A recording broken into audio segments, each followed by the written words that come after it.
Hi everyone, ये pick a card reading है। इसमें दो पाइल हैं। एक पहली पाइल नंबर ये है, this pyrite, and then this is citrine. So देखते हैं कि क्या है पाइल नंबर 1 के लिए।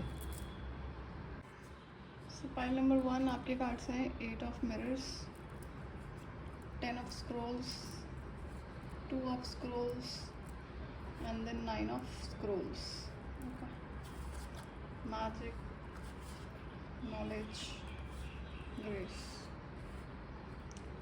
तो पाइल नंबर 1, अगर आप बहुत टाइम से किसी ऐसी चीज़ से बर्डन हो जहाँ पर कुछ लोगों ने गलत करा है और अभी आप रिवेंज मोड में हो, तो गाइडेंस आपके लिए कि रिवेंज मोड को अवॉइड करो और जिसने जो भी गलत करा है उसे सोल लेवल पर माफ़ करके आगे बढ़ो। रिवेंज मोड में जाओगे तो क्या होगा, आपका टाइम जाएगा, एनर्जी जाएगी।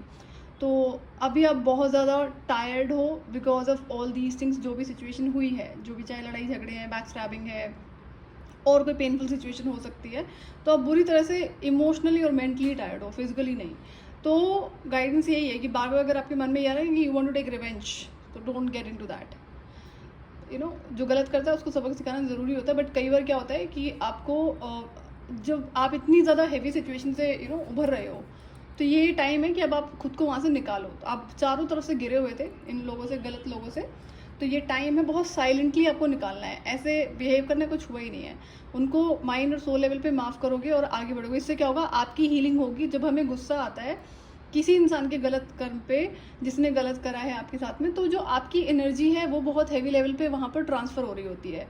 तो इससे क्या होगा कि भले ही आपको लगे कि अर्ली लेवल पे आप आपने जीत लिया जो भी जीतना था, कि आप अपना कोई आर्गुमेंट थे, लड़ाई झगड़े से, उससे उसमें आपकी विक्ट्री हुई है, लेकिन जो एनर्जी लेवल पे आप ड्रेन हो रहे हो उसके लिए भी तो आपको हीलिंग करनी पड़ती है। तो पहला स्टेप यही होता है, उस इंसान को माफ़ करो, मन से माफ़ करना है, आत्मा से माफ़ करना है।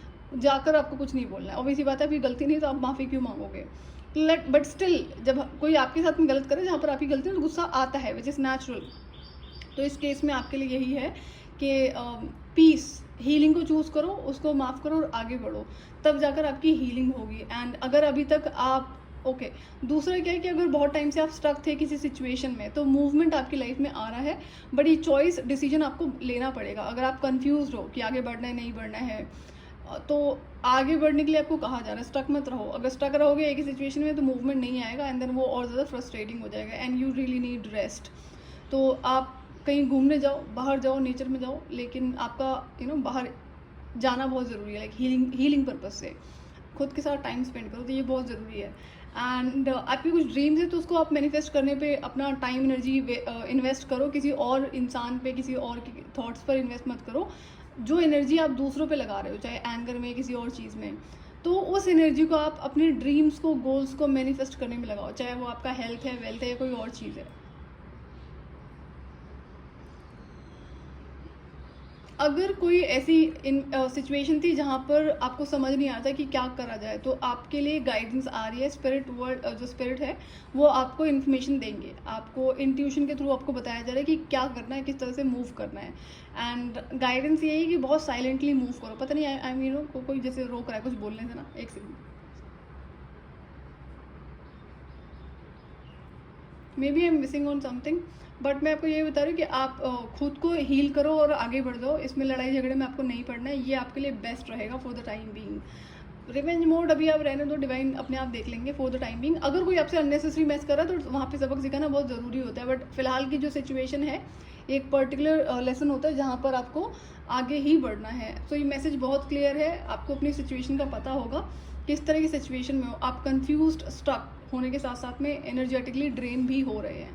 तो और एक जगह अगर घर में बैठे रहते हो आप, मूवमेंट नहीं है बॉडी का, एक्सरसाइज नहीं कर रहे हो, तो और ज़्यादा आपकी जो एनर्जीज है वो ड्रेन होना शुरू हो जाएंगी। तो अपनी हेल्थ का ध्यान दो, अपनी इमोशनल हेल्थ का ध्यान दो, फिजिकल हेल्थ का भी ध्यान देना है। तो पहले ये थे आपके लिए मैसेजेस। अगर आपसे रेजोनेट करते हैं तो आप गाइडेंस को फॉलो कर सकते हैं। अगर आप चैनल पर नए हैं तो आप आने वाले वीडियोज़ के लिए चैनल को सब्सक्राइब कर सकते हैं। Till then bye bye.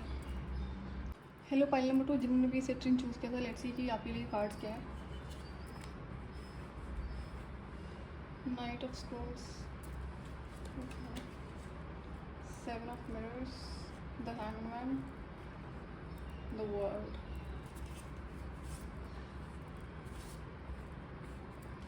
Okay, सो पाइल नंबर 2 आपके लिए एक जो क्लियर मैसेज है कि अगर आप किसी लीडरशिप पोजीशन पर हो जहाँ पर बहुत सारे लोग आपको रिपोर्ट करते होंगे, आपके अंडर काम करते होंगे, और अगर आप बहुत ज़्यादा हार्श हो रहे हो अपने वर्ड्स में, अपने शब्दों में, तो उस पर कंट्रोल लगाने की ज़रूरत है। अदरवाइज आप अपने लिए बहुत सारा केओस क्रिएट कर लेंगे just because of your harsh words.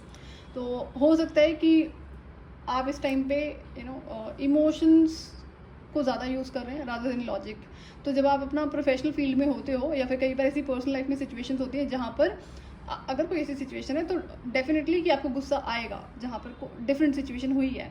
But अगर आप इमोशन का यूज़ करोगे जहाँ पर आपको लॉजिक का यूज़ करने की ज़रूरत है, जहाँ पर अपने शब्दों का बहुत ध्यान रखने की ज़रूरत है, तो आप ही का नुकसान होगा। अब कई बार लोग जानबूझकर सिचुएशन क्रिएट करते हैं ताकि उनको पता होता है कि आपको गुस्सा आएगा और आप कुछ गलत बोलोगे और वो चीज़ें आपके अगेंस्ट में यूज़ करी जाएंगी। तो ऐसी सी सिचुएशन है, अगर आप कोई सोशल मीडिया इन्फ्लुएंसर हैं, please be mindful of your words and writing also. यहाँ पे स्पेसिफिकली राइटिंग के लिए, सॉरी स्पीकिंग के लिए दिख रहा है। और अगर आपका जो कम्युनिकेशन से रिलेटेड है प्रोफेशन, तो उसमें भी आपको अपने शब्दों का बहुत ज़्यादा ध्यान रखना है। कोई ऐसी सिचुएशन है जहाँ पर हो सकता है आपके लिए टफ हो, चैलेंजिंग हो, या आपको गुस्सा आ रहा हो, तो अपने शब्दों का बहुत सोच समझ के इस्तेमाल करें और यूज़ लॉजिक ओवर इमोशंस। अगर आप प्रोफेशनल इंडस्ट्री में हो जहाँ पर आप ऐसे लोगों से डील करो जिनका आपकी पर्सनल लाइफ से कोई लेना देना नहीं है, जिन्हें आप पर्सनली नहीं जानते हो, तो मेक श्योर कि आप अपने वहाँ पर इमोशंस यूज़ ही मत करो, just use your logic, that's it. और अगर आपके पास में कोई ऐसी बहुत सारी अपॉर्चुनिटीज़ हैं और आप कंफ्यूज हो कि कौन सी अपॉर्चुनिटी को सेलेक्ट करा जाए और आप उसे डिले कर रहे हो, sit with yourself and take action now, कि कोई ना कोई तो ऑप्शन आपको सिलेक्ट करना पड़ेगा। क्यों? क्योंकि ऐसा हो सकता है बहुत सारे ऑप्शन को ग्रैब करने के चक्कर में आप हो सकता है सारा ही खो दो। तो ये टाइम एक्शन का है, बट एकदम से इंस्टेंट एक्शन आप नहीं लेंगे। थोड़ा सा होल्ड बैक करो, इस पर सोच विचार करो कि क्या सही है क्या गलत है, एंड देन अकॉर्डिंगली फ्यूचर को ध्यान में रखते हुए अपने डिसीजन को लेना है।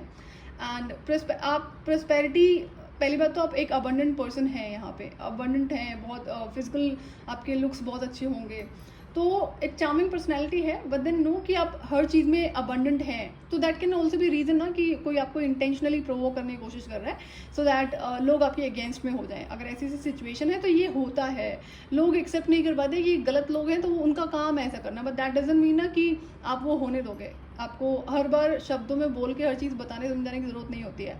टेक एक्शंस, ऐसे एक्शन जिसमें कोई आपसे आर्गुमेंट भी ना कर सके।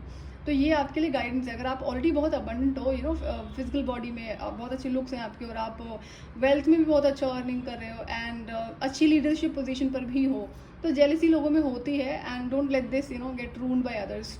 सो मेक श्योर कि आप बहुत सोच विचार के अपने डिसीजंस को लें, शब्दों पे कंट्रोल लगाएं। That is the only message what I am getting, and you are already prosperous. So prosperity हो सकता है कि और ज़्यादा आपको किसी नए प्रोजेक्ट में मिलने वाली है, but then the focus is on कि be mindful of your words. So pile number 2 ये थी आपकी रीडिंग। अगर आपसे रेजोनेट करती है तो आप गाइडेंस को फॉलो कर सकते हैं, और अगर आप नए हैं चैनल पर तो चैनल को सब्सक्राइब कर सकते हैं आने वाले फर्दर वीडियोज़ के लिए। टिल देन बाय बाय।